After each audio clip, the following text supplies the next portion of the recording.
곧 행복한 결혼으로 이어질 것 같다. 하지만 현실도 그럴까? 안녕하세요. 마인드 디톡스의 묻지마 캔디입니다. 오늘의 방송 제목은 불륜으로 파국에 이르는 단계 알아보기입니다.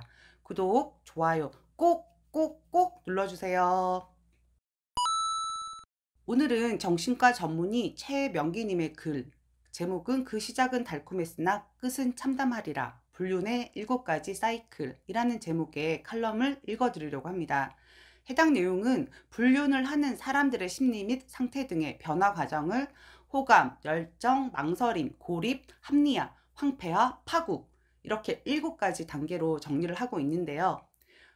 이 내용은 불륜자들의 신경 변화에 대한 내용이기 때문에 여러분들이 그걸 반대로 알고 계시면 도움이 될 것 같아서 적혀있는 내용대로 제가 읽어드리도록 하겠습니다. 드라마 속 불륜 남녀는 행복하다.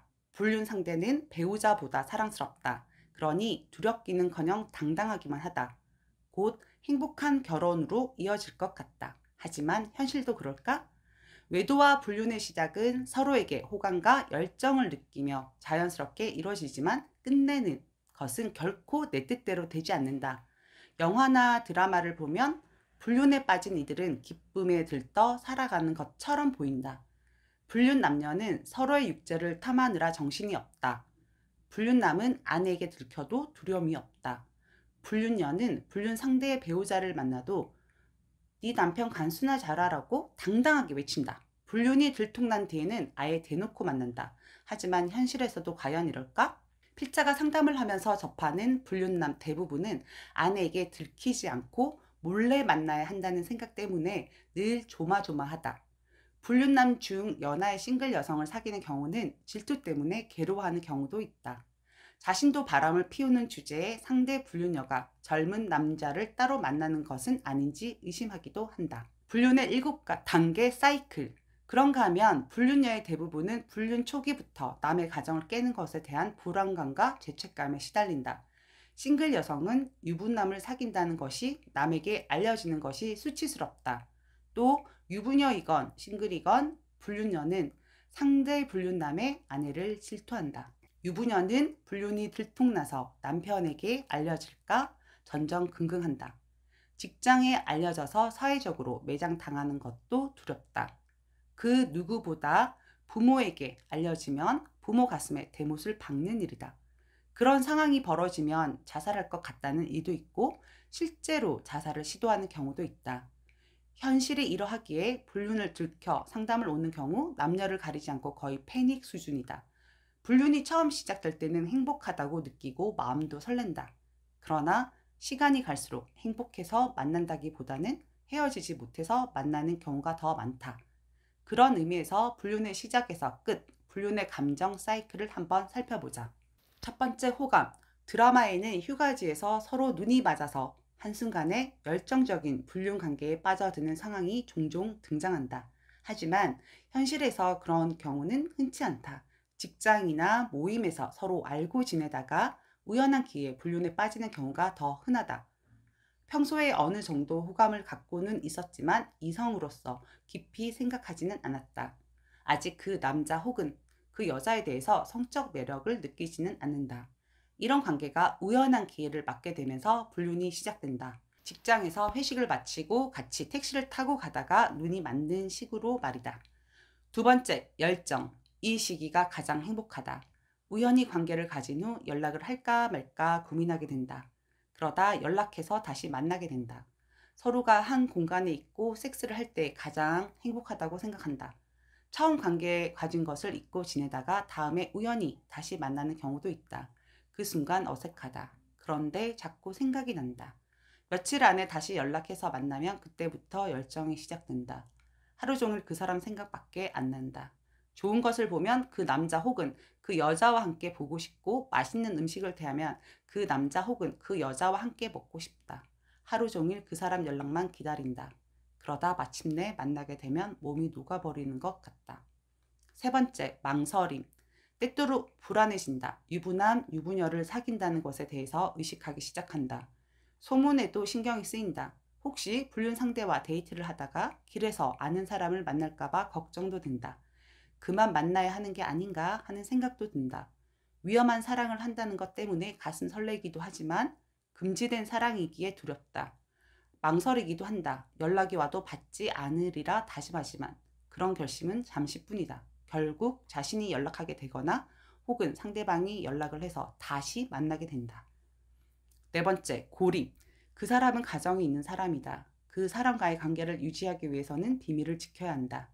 따라서 늘 그 사람의 스케줄에 맞춰야 한다. 그 사람의 아이가 갑자기 아프기라도 하면 둘이서 있다가도 그 사람이 병원으로 달려가는 것을 지켜봐야 한다. 그 사람의 배우자 눈에 띌지 몰라서 피해 다녀야 한다. 그러다 보니 언제나 그 사람 가족의 스케줄에 밀려서 자신은 뒷전이다.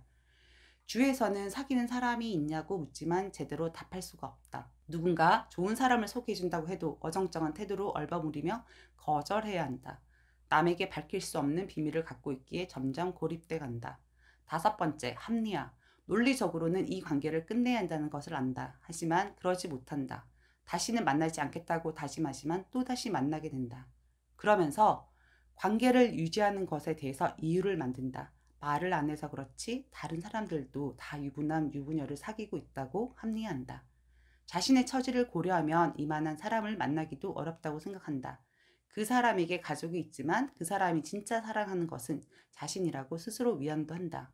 언젠가 그 사람이 배우자와 헤어지고 자신과 함께 할 것이라는 헛된 희망도 가져본다. 이런 식으로 부적절한 관계를 이어가는 자신이 스스로 생각하기에도 한심하다. 그렇기 때문에 계속 합리화를 한다. 여섯 번째, 황폐화. 괜찮다고 생각하고 마음을 다잡으려고 했다가도 어느 순간 또다시 미칠 것 같아. 이런 관계를 이어간다는 것이 짜증난다. 가족과 친구들에게도 화를 낸다. 결국은 참지 못하고 누구에겐가 털어놓는다. 비밀을 유지하기 위해 그 사람과 둘 사이에 지켜야 하는 규칙을 어기고 만다. 술을 마시고 밤늦게 전화를 하기도 한다. 그 사람의 집 근처에서 서성이기도 한다. 그 사람에게 자신을 사랑하는지 자꾸 확인한다. 섹스에도 집착한다. 그 사람에게 화를 많이 내게 된다. 만나기만 하면 싸운다.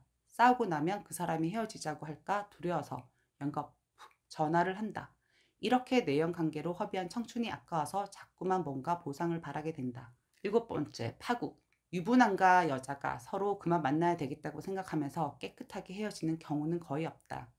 유부녀와 남자가 서로 그만 만나야 되겠다고 생각하면서 깔끔하게 헤어지는 경우 역시 거의 없다. 내연 관계가 끝날 때의 파열은 예상보다 훨씬 괴롭기 마련이다. 주위에 알려지면서 더 이상 감추지 못하게 되면서 파국을 맞기도 한다. 배우자가 눈치채면서 더 이상 만나지 못하게 되기도 한다. 드물기는 하지만 너무 답답한 나머지 내연녀 혹은 내연남이 남편이나 아내에게 알리기도 한다. 파국을 맞이한 불륜 커플이 그 뒤에 함께 가정을 이루는 경우는 드물다. 가정이 존재하기에 외도도 존재하는 것이다. 가정이 깨지면 외도 관계도 대부분 깨진다. 서로 불륜이 결혼으로 이어지더라도 그 결혼이 행복한 경우는 많지 않다. 반복적으로 외도를 하던 남자가 결혼 후에 또 외도를 하는 경우도 있고, 불륜 상대로는 좋았던 여성도 막상 아내가 되면 매력이 사라지는 수도 있다. 다시 정리하자면 외도는 내가 사랑하는 정도와 상대방이 나를 사랑하는 정도가 다를 때 관계가 삐걱거리기 시작한다. 드라마에 나오듯이 한쪽은 가정도 버리고 그 혹은 그녀에게 모든 것을 걸려고 하는데 상대방의 생각은 다른 경우가 있다. 유부남과 싱글이 사귀는데 여자는 결혼을 하자고 안달이 났지만 남자는 가정을 버리지 못해서 이혼을 미루는 경우가 그러하다. 남자는 아내와 이혼하고 불륜녀와 결혼하고 싶은데 아내는 아이 때문에 이혼을 하지 않고 가정을 지키고자 하는 경우도 있다. 이렇게 서로 생각하는 바가 다르면 외도 관계가 순탄치 않게 되고 그 과정에서 아내가 알아채고 큰 충격을 받기도 한다. 저희가 이런 말을 하잖아요. 외도 관계는 서로 상간녀와 남편이 개싸움이 나야 끝난다. 그러니까 서로 저 사람 나를 사랑한 게 아니었네? 이런 분노, 서로 싸우다가 그 사이가 끝난다는 거고요. 예, 뭐 처음에는 열정도 살아나고 호감도 있고 그러다가 결국에는 파국으로 치닫게 된다는 것이고, 저희들이 이런 말 하잖아요. 버티라고. 뭐 외도를 제외하고 나머지 상황이 괜찮은 남편이라고 한다면 외도 관계는 아내가 버티면 끝낼 수밖에 없다. 이런 생각이 듭니다. 일반적인 정서의 남자였다라고 한다면요. 제가 이 내용을 딱 들어보면서 여러분들 잘 들어보셨죠? 참 어렸던 나이인데요. 제가 대학교 다닐 때, 그것도 대학교 1학년 때 그때 30대 중반이었던 남자였던 것 같아요. 그 유부남을 만나면서 친구도 결핍이 좀 있었거든요. 가정적으로 문제가 있었는데 그 망가져 갔던 모습이 생각이 나요. 그 남자가 뜸해지면서 그 집에 찾아가고 뭐 했던 기억이 나는데요.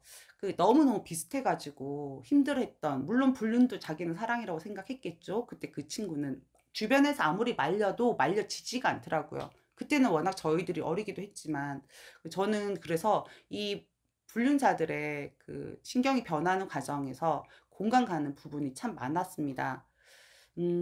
그리고 불륜을 저지르는 자들의 심리 변화 과정을 좀 더 자세하게 디테일하게 볼 수 있어서 좋았습니다. 그래서 여러분들하고 같이 공유를 하는 거고요. 불륜자들은 종국에는 황폐화되고 결국에는 파국으로 끝날 수밖에 없다라는 내용이 제 마음에 쏙 들거든요.